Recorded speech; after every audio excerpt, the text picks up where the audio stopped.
Hello my dear student, welcome to our YouTube channel GM classes Patna. आज हम लोग देखेंगे यूनिट एंड डायमेंशन का मात्रक एवं विभा का लेक्चर सेकेंड देखेंगे। कौन सा देखेंगे? L2 देखेंगे, लेक्चर सेकेंड।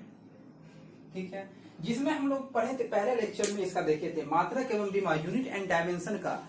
हम लोग देखे थे लेक्चर में कि उसमें किस किस तरह का आपका मात्रक को क्या कहते हैं, कितने तरह के मात्रक होते हैं। हम लोग पहले के टाइम में मीन्स 20वीं शताब्दी से पहले हम लोग कौन सा मात्रक यूनिट का यूज करते थे, एफपीएस, एमकेएस, एफपीएस ये सब करते थे और सीजीएस का यूज करते थे। तो आज इसका हम लोग सेकेंड लेक्चर देखेंगे। तो सेकेंड लेक्चर में आज आपका रहने वाला है यूनिट एंड डायमेंशन से। फर्स्ट आपका हम लोग जानेंगे अंतरराष्ट्रीय पद्धति क्या है, इसका क्या जरूरत पड़ा और इसका जरूरत क्यों पड़ा, ये इन चीजों को देखेंगे। और कब से इसको स्टार्ट किया गया ये जानेंगे। और मूल मात्रक पढ़े थे, मूल मात्रक या मूल राशियां या आधारी मात्रक, फंडामेंटल क्वांटिटीज जो आपका साथ होता है वो कौन कौन सा आपका होता है, उसका मात्रक क्या है, सिंबल क्या है, डायमेंशन क्या है, इन चीजों को आज के क्लास में हम देखेंगे। और आज के क्लास में ये बताने से पहले आप लोगों को हम बता देना चाहते हैं कि आपका पॉलिटेक्निक एंट्रेंस का जो फॉर्म का डेट है वो निकल चुका है, आ चुका है। 15 मई से जो है आपका फॉर्म फिलअप स्टार्ट हो जाएगा। तो आप लोग जो भी भरना चाहते हैं, +2 किए हुए हैं या 10th करने के बाद पॉलिटेक्निक करना चाह रहे हैं, तो वो सब देख लें। और साइट पे जाके पॉलिटेक्निक का ये एंट्रेंस का साइट है, बिहार पॉलिटेक्निक एंट्रेंस का, वहां पे जाके देख लें कब तक डेट है और कब तक ये कब से स्टार्ट होने वाला है और कब तक लास्ट डेट रहने वाला है। और टेंटेटिव मीन्स मतलब एक तरह से क्या कहते हैं, आभास करके मतलब दे दिया गया इस डेट को एग्जाम होगा, अभी कंफर्म डेट नहीं दिया गया है। तो तैयारी में अभी से लग जाइए और स्टार्ट कर दीजिए। तो चलिए, ये था सूचना आप लोगों के लिए, इंफॉर्मेशन था। तो आज हम लोग देखेंगे अंतरराष्ट्रीय पद्धति, system of international. System of international में आपका बोला गया है कि 1971 ईस्वी में फ्रांस की राजधानी पेरिस में एक आपका सम्मेलन होता है माप तौल विभाग के द्वारा। किसके विभाग के द्वारा? माप तौल विभाग। ठीक है, ये क्या कहते हैं, आपका कोई एक विभाग है, ठीक है, उनके द्वारा जो है पेरिस में, फ्रांस जो शहर है आपका, उसकी राजधानी पेरिस में एक सम्मेलन होता है। कब? 1971 में। ठीक है, अंतरराष्ट्रीय अधिवेशन में एसआई पद्धति को मान्यता प्राप्त हुआ या मिला। ठीक है, कब एसआई पद्धति को मान्यता मिला? तो 1971 में फ्रांस की राजधानी पेरिस में मापतौल विभाग ने अंतरराष्ट्रीय अधिवेशन में एसआई पद्धति को मान्यता दिया।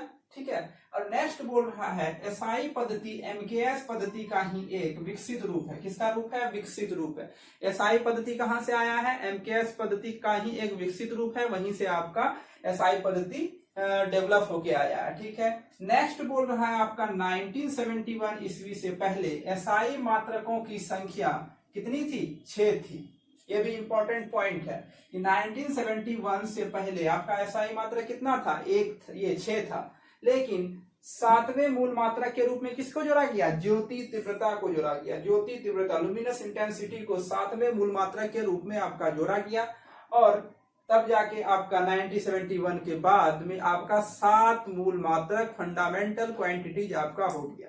ठीक है, तो वो फंडामेंटल क्वांटिटीज क्या है वो हम लोग जानेंगे। तो फंडामेंटल क्वांटिटीज के बारे में आप लोग पढ़े थे। फंडामेंटल क्वांटिटीज किसको कहते हैं? वैसा क्वांटिटी जो किसी पे डिपेंडेंट नहीं होता है। ठीक है, निर्भर नहीं होता है, ना तो वो ना तो वो व्युत्पन्न पे होता है और ना ही किसी दूसरे पे। ठीक है, वो अपने आप पे ही रहता है। ठीक है, उसको हम लोग मूल राशियां कहते हैं। यहाँ पे आपका क्वांटिटी लिख लीजिएगा, यहाँ पे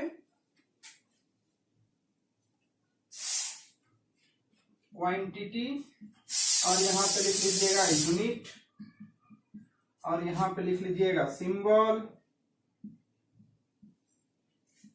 और यहाँ पे लिख लीजिएगा डायमेंशन।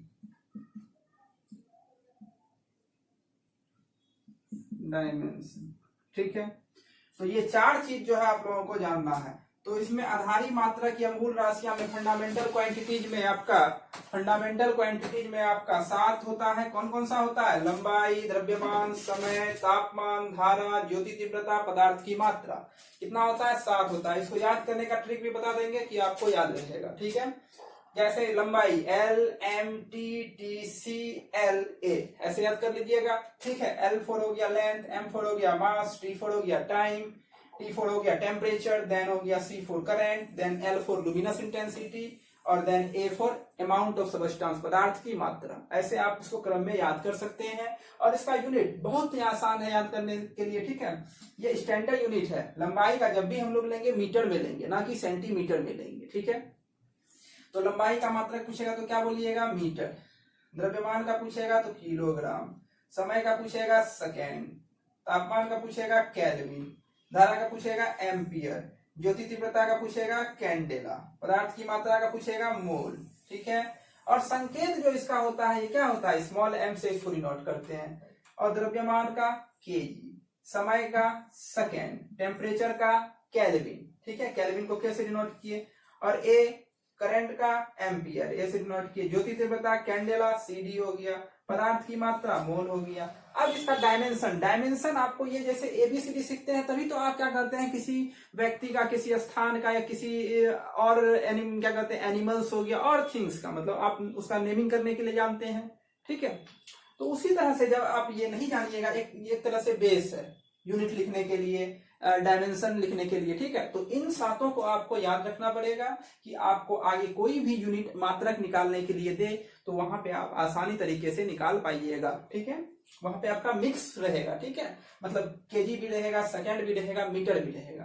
तो अभी आप पढ़िएगा कि केजी का डायमेंशन क्या लिखते हैं, m लेते हैं, केजी का m लिए, सेकंड का t लेते हैं स्टैंडर्ड, केल्विन का k लेंगे, ये एम्पियर का a ही लेंगे, कैंडेला का c लेंगे, मोल का n लेंगे, ठीक है। तो इसी तरह से हम लोग देखेंगे कि मूल राशियों में कितना था, 7 था। इसके बाद हम लोग पढ़ेंगे व्युत्पन्न राशि। व्युत्पन्न राशि का जो क्या कहते हैं, इसी तरह से हम लोग राशि, मात्रक और उसका डायमेंशन क्या फॉर्मूला बनता है आपका, उन चीजों को भी हम लोग देखेंगे वो आगे के क्लास में, ठीक है। तो आज के लिए इतना ही रखते हैं। आशा करते हैं आप लोगों को अच्छे से समझ में आया होगा।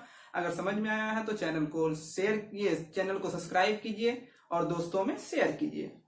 अगर आज का सेशन अच्छा लगा हो तो चैनल को लाइक भी कर दीजिए, ठीक है। और फॉर्म भरना जो है वो नहीं भूलिएगा। कब से स्टार्ट हो रहा है, 15 मई से, ठीक है। 15 मई से आपका जो है स्टार्ट हो रहा है फॉर्म फिलिंग का, ठीक है। फॉर्म फिलअप, ठीक है।